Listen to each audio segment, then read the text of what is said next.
وإذا أخذ الله ميثاق النبيين لما آتيتكم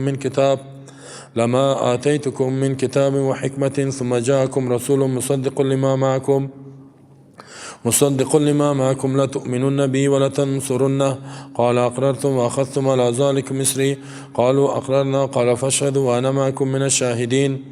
یاد که وقتی را که گرفت الله وعده محکم انبیا را لما آتیتکم هر وقتی که ما میتون بر شما من کتاب از کتاب و حکمت ثم جاءكم رسول باز میاد شما را پیامبر مصدق لما معكم تصدیق میکند موافق می باشد لما معكم با او کتابی که با همراه شماست لتؤمنن به حتمی ایمان بیارین شما با او پیامبر ولا تنصرن و حتمی نصرتش کنین شما مدد کنین این پیامبر. قال اقررتم و اخذتم على ذلك مصری قال گفت الله آیا اقرار کردین شما گرفتین بینمی گپتان اسری عهد و پیمان ما قالوا گفتن اقررنا کل ما اقرار کردیم. قال گفت الله فاشهدوا گواه شوین و انا معكم من الشاهدین ما با همراه شما جمله گواهان هستم. فمن تولى بعد ذلك فاولئک هم الفاسقون هر کسی اعراض کرد بعد از این اینا فاسقا هستند. حال الله سبب نزول ازیرا مفسرین بیان کرده یک مرد از انصار میگه مرتد شد از اسلام برفت در جمله مشرکین باز پشیمان شد باز به قوم خود روان کرد که رسول الله هم سوال کنیم که توبه ما قبول میشه یا نه. الله میگه چگونه توبه کسی قبول شود در آیات‌های بعدی بیان کرده است که او کفر و شرک کرده بود چه قسم توبهش قبول میشه. خب آیات بعدی ارتباط داره این سبب نزول. در این ارتباط الله ای را میگه که ما از تمام انبیای گذشته یهود نصارا وقتی که ایمان ناورد گفت به خاطر که دین ما جداست پیامبر ما جدا. الله میگه ما از کل انبیا تعهد گرفتیم که زمانی که یک نبی دیگه میاد با کتاب و در عقیده که شما موافق است اخلاقش موافق است بسیاری احکام قوانین موافقت داره شما باید به او ایمان برین و نصرتش کنین. نبی بعدی که میاد نبی قبلی مکلف است که به او ایمان بیاره و از کلشان تعهد گرفت کلشان قبول کردن که دیگه نبی میاد ما تصدیقش میکنیم. اینمی قسم علما هم باید باشه. زمانی که یک عالم نو میاد نه عالمیه نو آمده ولی گپی را میگه که از قرآن سنت است دین الله ما باید تصدیقش کنیم کمکش کنیم مددش کنیم. یک عالم دیگه خدا باید چی کنه؟ نصرت کنه. انبیا مکلف بودن که یک دیگر خدا نصرت کنن و باور بکنن به گپای یک دیگر شون زیرا او هم از کتاب الله میگه یا علما هم اینطور باید باشه. اما متاسفانه که حال علما حتی مخ پرستان هم ببینی و قدر محبت ندارن یک دیگه خدا نصرت نمیکنن. این گپ امیست که سبب ضعف ما میشه. در آیات قبلی خیانت اهل کتاب بیان کرد که کلام الله را تحریف میکردن صفات رسول الله صلی الله علیه و در کتابایشان بود تغییر میدادن ایمان نمی آوردن حجت با بالاشان قائم شد. حالا الله ای را بیان میکند که از عمه انبیا تعهد گرفته شده که با رسول الله ایمان بیارین به خاتم النبیین ایمان بیارین اگر حیاتش پیدا کردین یا تابعدار انصارش شوین. و همونطور هم بود که کل انبیا بشارت دادن با آمدن آخری پیامبر. شما میبینین که در سورة اعراف الله میگه الذین یجدونه مکتوبا عندهم فی التوراة والانجیل. در تورات انجیل رسول الله صلی الله علیه و نامش صفتش نوشته شده بود. در انجیل عیسی علیه السلام میگه و مبشرا برسول یاتی من بعدی اسمه احمد بشارت میتون به پیامبری که میاد نامش احمد است. محمد چندین نام داشت یکی از نامهایش احمد بود. و به خاطر یک یهودی آمد پرسان کرد از رسول الله صلی الله علیه و گفت که تو احمد هستی گفت محمد هستی گفت با صفاتش گفت تمامش بیان کرد گپ فهمید. حتی می سلمان فارس که اصلا شنیده بود درباره رسول الله صلی الله علیه و شما سیرتش بخونین از کجا حرکت کرد که طور میاد تا اینکه یک عالم نصرانی را پیدا میکند بازو میگه بله دارای اینی صفات در حجاز سرزمین حجاز پیدا میشه.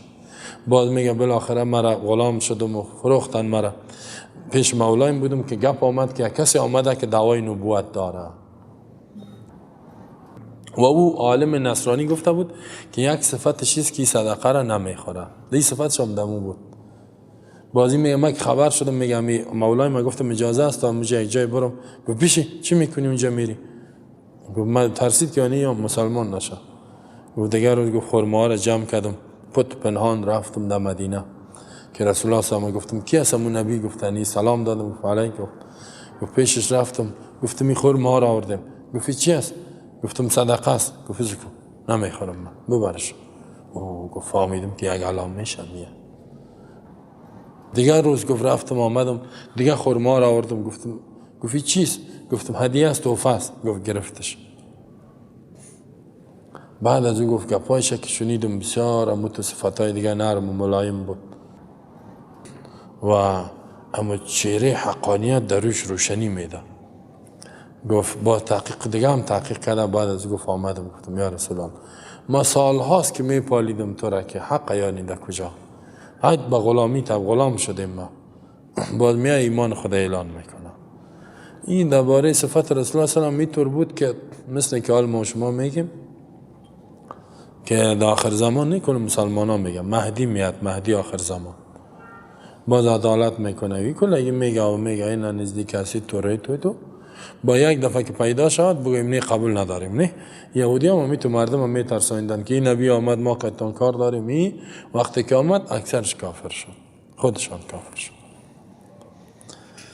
یکم مثال های دیگه شام هست و اذا اخذ الله میثاق النبیین اینجا رد از بابالا یهودی ها یاد کو زمانی را که گرفت الله وعده محکم از انبیا را برای اهل کتاب یاد بکو یا ای اهل کتابی را یاد کنین عهد مؤکد گرفت پیمان محکم از انبیا و چی است لما آتیتکم بعضی میگه لما به معنی مهماست هر وقتی که ما بتم شما را من کتاب از کتاب و حکمت فهم کتاب لمهما آتیتکم من کتاب و حکمه ثم جاءکم رسول باز بیاد شما را پیامبر انبیا را میگه دیگر رسول آمد مصدق لما معکم در حالی که تصدیق میکرد و کتابی که به همراه شما است یعنی که محمد صلی الله علیه و یک نبی میاد آخری دیگه میاد شما چی کنین دیگه نبی که آمد لا تؤمنون به امر است تاکید دو تاکید حتمی ایمان بیارین و تصدیق بکنین و تنصرنه و نصرت کنین او را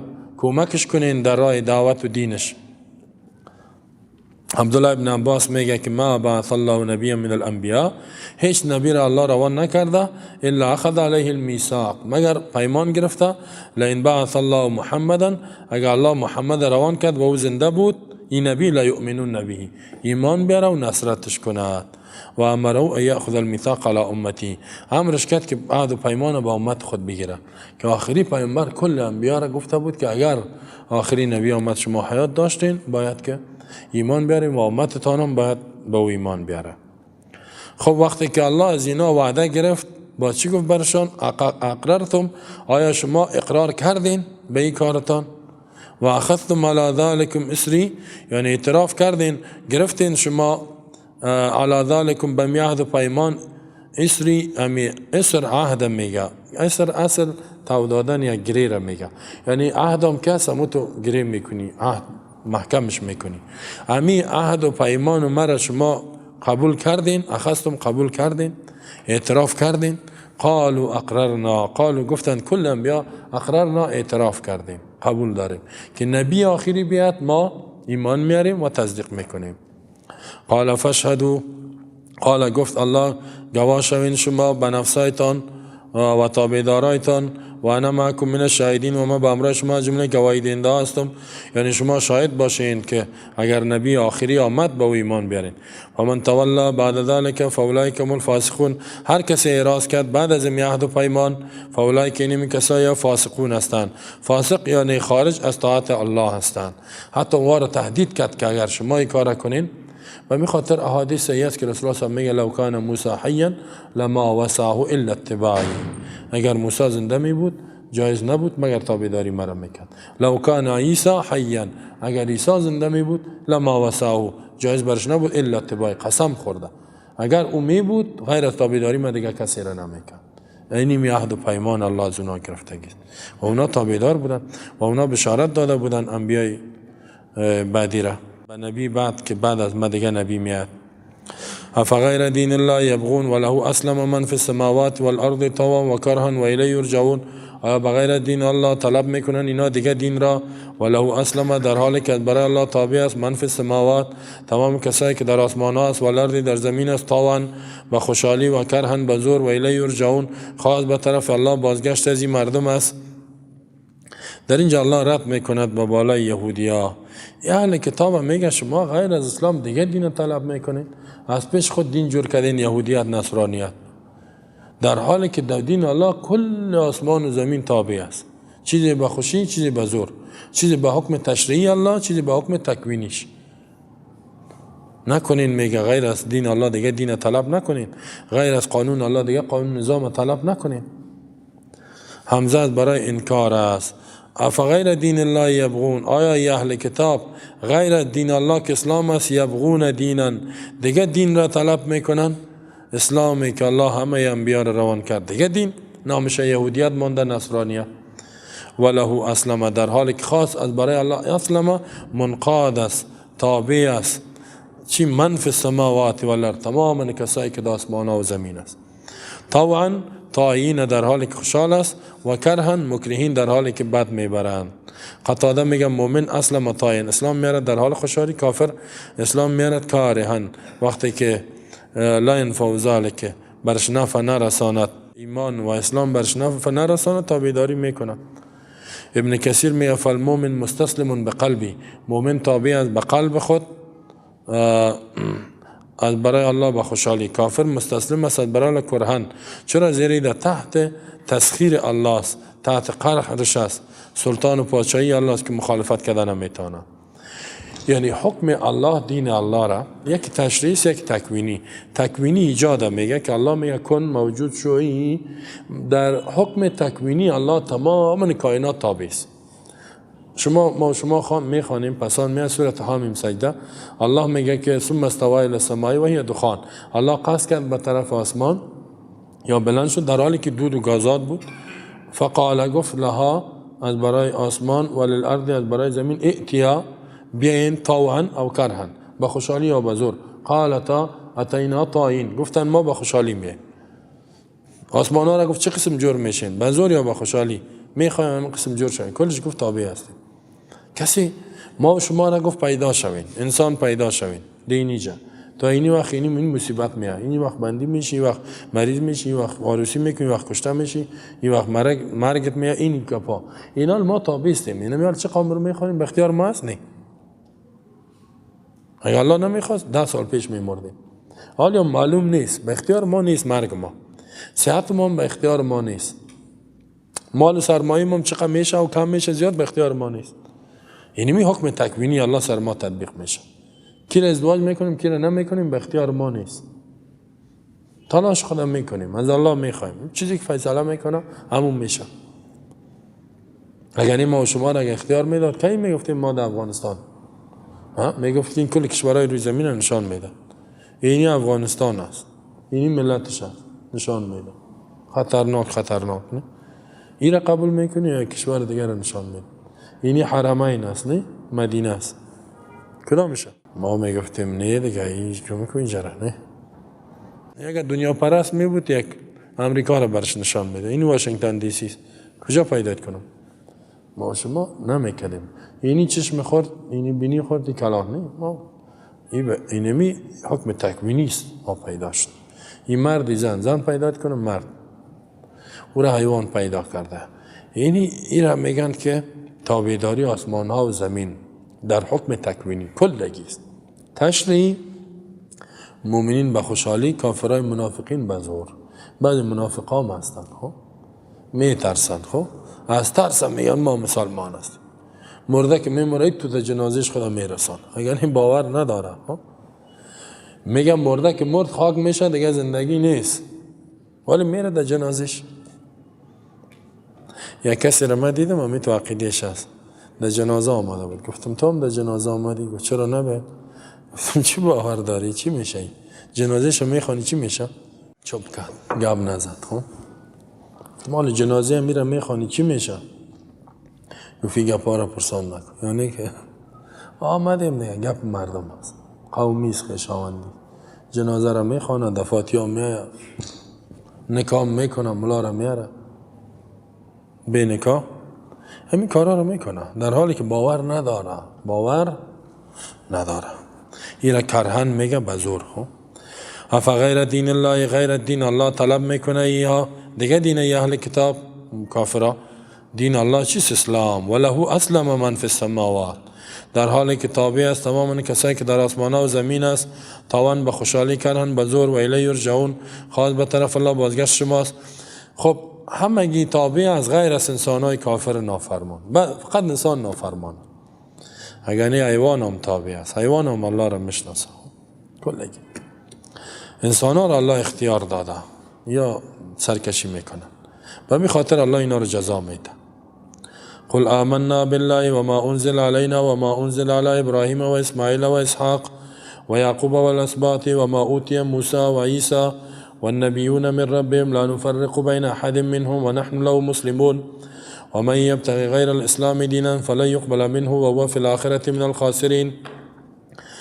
قل بگوی پیامبر آمنا بالله، ایمان آوردیم ما با الله، و ما انزل علینا، و کتابی که نازل شده به بالای ما، و ما انزل علی ابراهیم، آن کتابی که نازل شده به بالای ابراهیم و اسماعیل و اسحاق و یعقوب و الاسباط اولادی از و ما اوتی موسی، و کتاب کلانی که داده شد به موسی و عیسی و النبیون من ربهم، انبیا از جانب ربشان به کل ایمان آورده. لا نفرق بین احد منهم، جدایی نمیاریم در بین یکی از اینا به ایمان تیش قبول داره میشنه ایتو نمیکنیم، مثل یهود نصارا. و نحن له مسلمون، و ما خاص برای الله اخلاص داریم، تابع هستیم. و من یبتغی غیر الاسلام دینا فلن یقبل من، هر که طلب کند غیر اسلام دیگه دین و آیین هرگز ازی قبول نمیشه. و هو فی الاخره من الخاسرین، این در آخرت از جمله تاوانی و زیانکار و هلاک شونده است. در اینجا آل الله میگه شما که دعوت دادین اینا قبول نکرد، آل ایمانتان اعلان کنین، بلاده پس کافر. تو بگو که ما عقیده ما چیست، ما دهی ثابت هستم.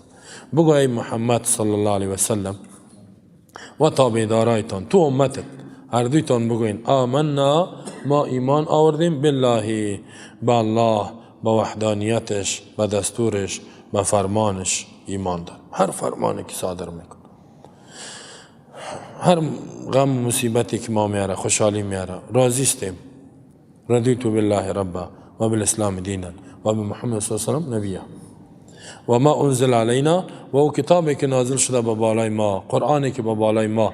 به بالای ما چی یعنی؟ ما امت رسول الله صلی الله علیه و قرآن به ما نازل شده، به ایمان داریم.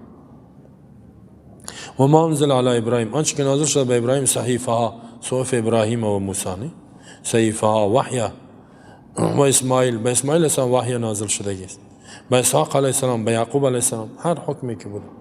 و الاسباط، اسباط اولاده، اولادی از اینا 12 خاندان بود بنی اسرائیل. اولاد یعقوب علیه السلام 12 فرزند داشت، 12 خاندانای کلان بود، مثل که آل احمد زی و باریک زی و چی میگن نه، کلان بود. و ما اوتی موسی و عیسی، آنچه که داده شده به موسی علیه السلام، کتاب کلان عیسی، تورات به موسی، انجیل به عیسی علیه السلام، به ایمان داریم. و النبیون من ربهم، آنچه که نازل شده به انبیاء کلشان، یعنی دیگه انبیاء غیر از اینا بسیار انبیاء تیر شده. در حدیث میاد که یک لگه 24,000، بعضی حدیث صحیح میگه بعضی نه. ابن حزم میگه صحیح است، دیگران میگن ضعیف است. که اگه ضعیف باشه کم زیاد از یک لک زیاد نبی وحی نازل شده کتاب به کلش ایمان داره. لا نفرق بین احد منهم، جدایی نمیاریم بین یکی از انبیا. یعنی ایتو نیست که لا نؤمن بالبعض و نکفر ببعض، ایمان بیاریم به بعضش کفر کنیم به بعضش، ایتو نمیکنیم. مثل که یهود کردن، نصارا. یهود میگه غیر از تورات دیگهش قبول نداریم، نصارا میگه غیر از انجیل دیگهش قبول نداریم. و نحن له مسلمون، و ما خاص برای الله مخلصون، خالص کننده و در عبادت هستیم. اقرار میکنیم به الوهیتش، ربوبیت شریک نمیکنیم به الله هیچ کسی را. حال الله خبر میده که هر دین غیر از اسلام باطل است، هر قانون و نظام. و من یبتغی، هر کسی طلب کند غیر از اسلام دینا، دین به معنی قانون، شریعتا.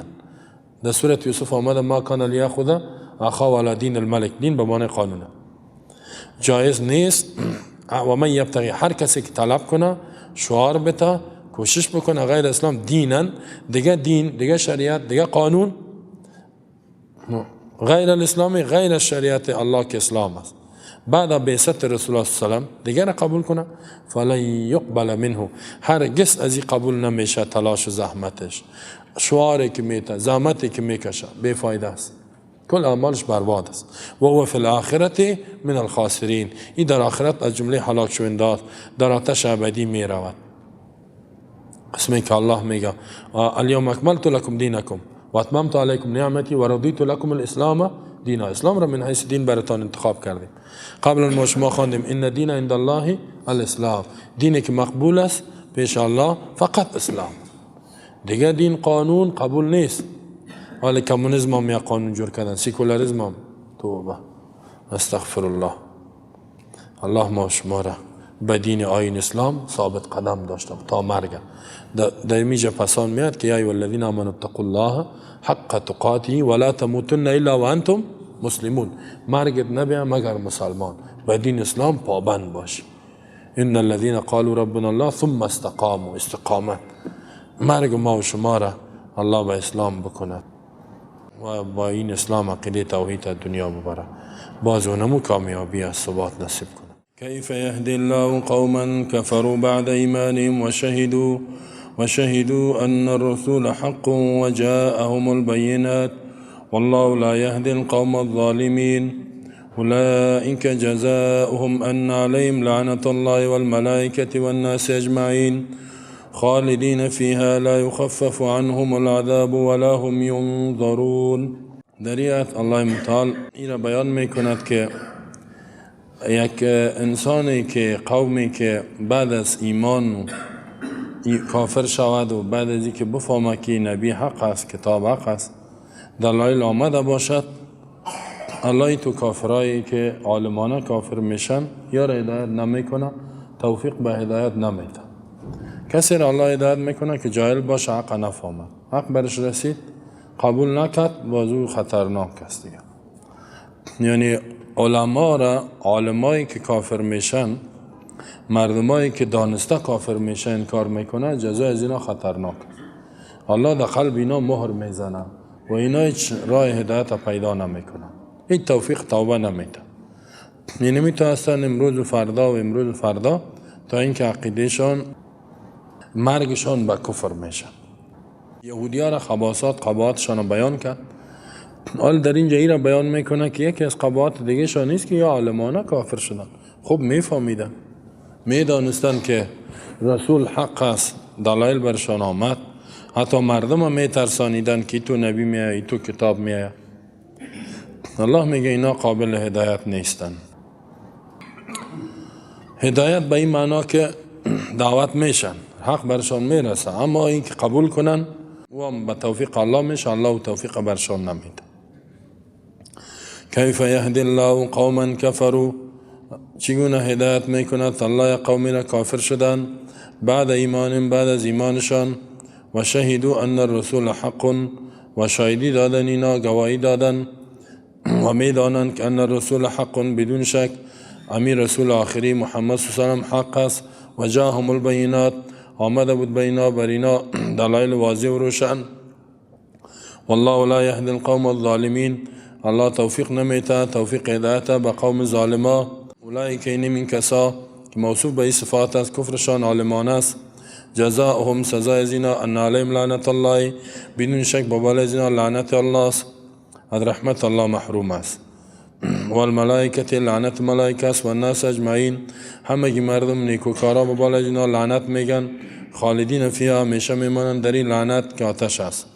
لا یخفف عنهم العذاب، سبک نمیشه از این عذاب، ولا هم ینظرون، و نه مهلت داده میشوند، الا الذين تابوا من بعد ذلك واصلحوا فان الله غفور رحیم، مگر کسایی که توبه بکنن بعد از این و اصلاح کنن عمل خود را، فان الله غفور رحیم، بدون شک الله بخشاینده و مهربان است.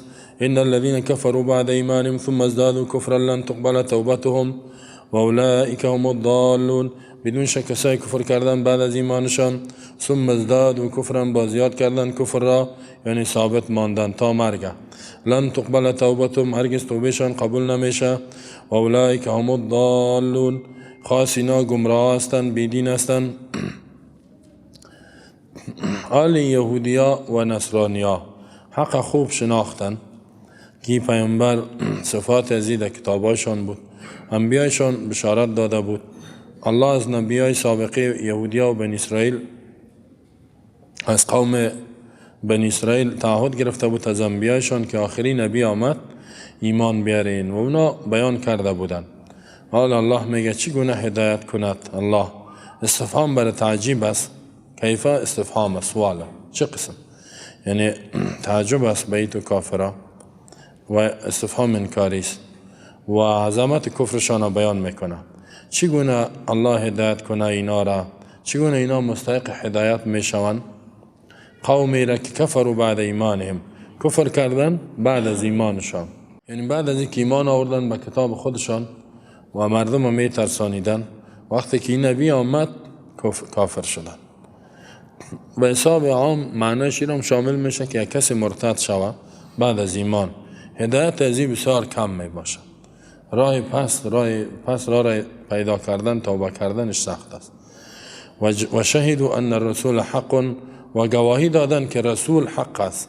پیامبر یعنی خاتم النبیین محمد ابن عبدالله رسول الله، یا گواهی دادن، خبر می دادن به مردم و فهمیدن، علم و فهمیدن که رسول حق است.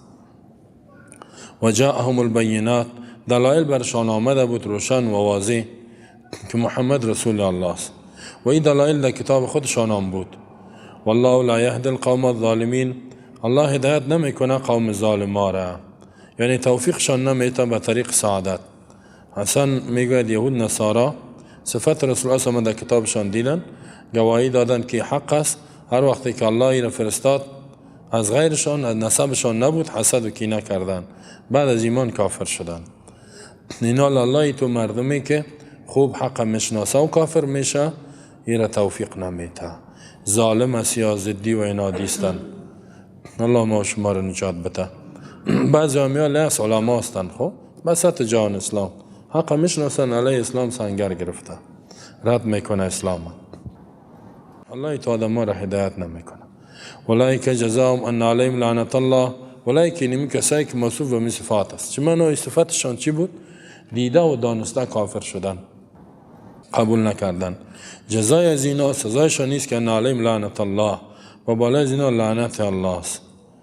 لعنت یعنی محرومیت است جنت، لعنت اینجا عذاب است، عذاب آتش. و الملائکتی دیگر لعنت ملائکه است. و الناس اجمعین، تمام نیکوکارا انسانای نیک لعنت میگن. خالدین فیها، همیشه میمانند در لعنت. لعنت آتش است، همیشه میمانند. ابد العابدین، هیچ کسی اینا را نجات داده نمیشه. لا یخفف عنهم العذاب، کم نمیشه از اینا عذابی که مقرر است. ولا هم ینظرون، و نه مهلت داده میشه که مرگشان آمد خلاص دیگه بر همیشه در آتش میمانند. الله از کفر نجات بده. الا الذين تابوا من بعد ذلك واصلحوا، مگر کسایی که توبه بکنن بعد از امی. کسی اگر توبه بکنه الله میگه بازم راه توبه باز است. و اصلحوا، توبه ای که از کفر شرک گپای کفری خودن پشیمان شوند و خود ملامت کنن، استغفار بگن. و اصلحوا، اصلاح کنن عمل خودانه. چیزی که میگفتن مثلا به ضد اسلام گپ میزد، باید تغییر بخوره گپاش، حق بیان کن. که کافر بود باید اعلام بده، باید که مؤمنین شود، خود را اصلاح کنن.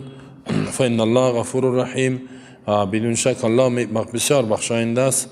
کسی که توبه بکند الله سرش رحم میکنه، رحم کننده است که توبهش قبول میکنه.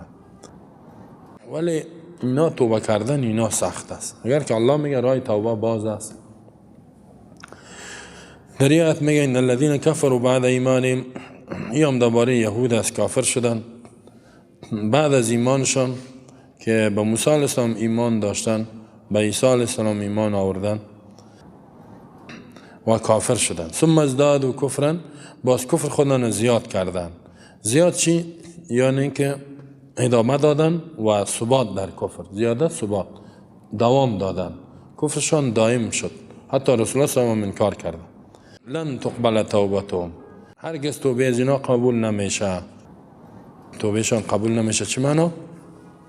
یعنی با کفر مردن، با عقیده کفری مردن. اینجاییست این تو نیست که در دنیا کافر شوی باز کفرت زیاد شوه باز توبه قبول نشه، این طور نیست. خب اینجا ثم ازدادوا دائم تا مرگ اینجا دوامش است. خب تا مرگ کافر ماندن لن تقبل توبتهم، حال بعد از مرگ توبه میکنه یا در حالت جان کندن عذاب که میاد توبه میکند لن تقبل توبتهم، تا مادامی که در کفر است توبهشان قبول نمیشه، یا با عقیده کفری مرد توبهش قبول نمیشه یا تا که در کفر است.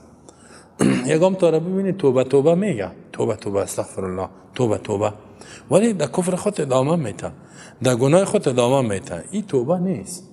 تا که گناه را اعلان نتی پشیمان نشی خود اصلاح نکنی، مثلا سودخوره تا که سود اعلان نتی هر قدر توبه بگو این نمیشه، زناکاره تا که زنا را اعلان نتی هر قدر زنا کرده برو با توبه گفته برو باز ادامه میتی، یا در کفرت ادامه داده رایستی و توبه کرده رایستی، قبول نیست.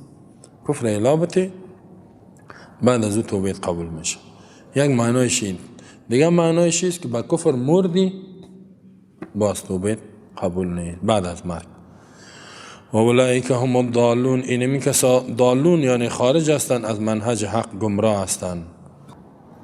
والله خبر میتاله اگر کسی اینا در کفر مرد چی میشه؟ ان الذين كفروا وماتوا وهم كفار فلا يقبل من احدهم ملء الارض ذهبا ولو افتدى به اولئک لهم عذاب علیم وما لهم من ناصرین. بدون شک کسای کفر انکار کردن از قرآن، توحید، پیامبر و ماتوا مردن و هم کفار در حالی کافر بودن، مرگش با کفر شد. فلن یقبل من احدهم، هرگز قبول نمیشه از یکی از این کافرها، ملء الارض ذهبا، با پوری زمین طلا، بسته زمین طلا پر کنه جرمانه بده، ولو افتدا به، اگر فدیه بده جرمانه بده قبول نمیشه، نجات نمیافت. یعنی با پول، سرمایه، لشکر، نیرو هیچ چیز نجاتش داده نمیده. اولئک لهم عذاب علیم، این کسات برایشان عذاب دردناک است. کس شفاعتش کرده میتونه؟ نه. و ما لهم من ناصرین، نیست برای اینا کسی مددگار، کمک کننده، هیچ کسی اینا رو نصرت کرده نمیتونه. چرا؟ کفروا و ماتوا هم کفار، کفر کردن ثم ماتوا علی الکفر، بعد با کفر مردن و توبه نکردن، تمام کافر شامله. ایمان داشتن کافر شدن، در کفر ادامه دادن تا مرگ، حال دیگه ای آدم خلاص شد. فلن یقبل من احدهم ملء الارض ذهبا، قبول نمیشه فدیه که زنا اگر که با پوری زمین طلا بده. و اولئک لهم عذاب علیم، از برای این عذاب دردناک است. و ما لهم من ناصرین، نیست هیچ کسی که اینا رو نجات بده از عذاب الله، و کسی اینا رو مجبورم کرده نمیتونه، یعنی نجات پناه داده نمیتونه، شفاعتشم کرده نمیتونه، هیچ راه نجات نداره. راه نجات چیست؟ دینمی دنیا، دینمی زندگی توبه بکن، اینمی است. پشیمان شو، خود اصلاح کو، اصلاح کده برو، اینمی راه نجات است. پس فایده از آیات چی شد؟ کافرها به سه قسم تقسیم شده. یکی و قسمش است که توبه میکنه، توبه صادق، توبه راست، به این نفع برشان میرسانه. الا الذين تابوا من بعد ذلك واصلحوا، توبه صحیح، گناه را اعلام میته، اصلاح روز به روز خوب شده رایست. دوم توبه فاسد میکند، برش فایده نداره، یعنی در عین کفر و گناه توبه کده میره، کفر بعد ایمان ثم ازداد کفر. سوم قسم کافری است که هیچ توبه نمیکنه، با کفر میمره، یا دیگه هیچ نجات ندارن. و هم نجات نداره، دو قسم نجات نداره که کفر و گناه را کده رایست، توبه میگه توبه نیست. خب توبه همیست که گناه را اعلام بدی، تا که اعلان نکردی توبه نیست، این توبه نیست. کسی سود خورده رایست، مثلا قمار زده رایست، در مسلمان توبه میگه، حرام خورده رایست، توبه میگه، این توبه نیست، این مذاق کردن و این. یا کسی کفر کرده رایست، در کفر خود میگه توبه الله نجات بدی. خب بعضی همی توره است، خب کلمات کفری را میگه، باز پسان توبه میگه، این توبه نیست. پول و پیسه از کافر میگیره، به ضد اسلام گپ میزنه، باز میگه خدای ببخشی توبه. این نجات نمیافت، این در کفر خود ادامه داده رایست. لن تقبل توبتهم، دیگه ایست که با کفر از دنیا رفت، هیچ توبه نکرد، نیام داتش است، فقط اموشه که مخلصانه توبه میکن. هر گناهی ما شما کرده باشیم اینو میال پشیمان شوین. توبه اصل پشیمانی را میگه. تصمیم جدی بگی که دیگه گناه نمیکنم، الله کل گناهی تا میبخشه. همیشه ما باید توبه کنیم. توبه کردن فرض است در اسلام. و توبوا الی الله جمیعا ایها المؤمنون یا ایها الذین آمنوا توبوا الی الله توبه نصوحا. در سورة نور الله میگه و توبوا الی الله جمیعا ایها المؤمنون، توبه بکنین با الله کلتان ای مؤمنین، مرد و زن، لعلکم تفلحون، تا یک از عذاب نجات پیدا کنین. هر گناهی کردی توبه کن، دیگه نکن. دوم در سورة تحریم الله میگه یا ایها الذین آمنوا توبوا الی الله توبه نصوحا، توبه بکنین با الله توبه نصوح. نصوح با اخلاص قاطع و تصمیم جدی باشه که به این گناه بازگشت نمیکنم و با زبان استغفار بگو. شیخان امام مسلم امام بخاری روایت کرده از انس بن مالک ان النبی صلی الله علیه و آله قال، رسول الله گفت یقال للرجل من اهل النار یوم القیامه، از برای یک مردی که آتشی جهنمی در روز قیامت گفته میشه ارایت لو کان لك ما على الارض من شیء اکنت مفتدیا به؟ قال فیقول نعم. الله میگه خبر بده اگر تو از برای تو تمام زمین طلا باشد فدیه میتی که از عذاب نجات پیدا کنی؟ کل زمین طلا باشه سرمایه. قال میگه می جهنمی میگه رسول الله فیقول آدم میگه که قال رسول الله گفت فیقول آدم میگه نعم بله میگه یا الله اگر کل زمین طلا باشه میت. فیقول الله میگه میگوید برای زمین آتشی به می جهنمی چی میگه؟ قد اردت منک اهون من ذلك، ما از تو آسان طلب کرده بودم، بسیار چیز کمه، یک چیز ناچیز طلب کردم در دنیا. او چی بود؟ قد اخذت علیک، ما از تو گرفتم فی ظهر ابیک، در پشت ما پدرت بودی آدم، الا تشرک بی شیئا، کسی را به ما شریک نکنی، فابیت، تو انکار کردی. بسیار یک چیز، شرک نکن خلا، الا ان تشرک، مگر یک شرک کردی. بسیار یک چیز ناچیز، پیسه هم نخواستم، شرک نکن. شرک کردی حال نجات نداری، حال همیشه میمان. یه حدیث صحیح بخاری مسلم است. الله ما شما را، این کافران میخوان که ما شما کافر شویم. خب الله نجات بده. توبه. زمانی که با در جای هستی که اونجا بخی دعوت با کفر و فساد زیاد است، باید اونجا اجرات فرض میشه. میفهمی که دعوت هم نمیشه و کار هم نمیشه، همه رای تا بند کردن، باید زندگی کردن مشکل است. زندگی حرام است، به خاطر که ایمان در خطر هست.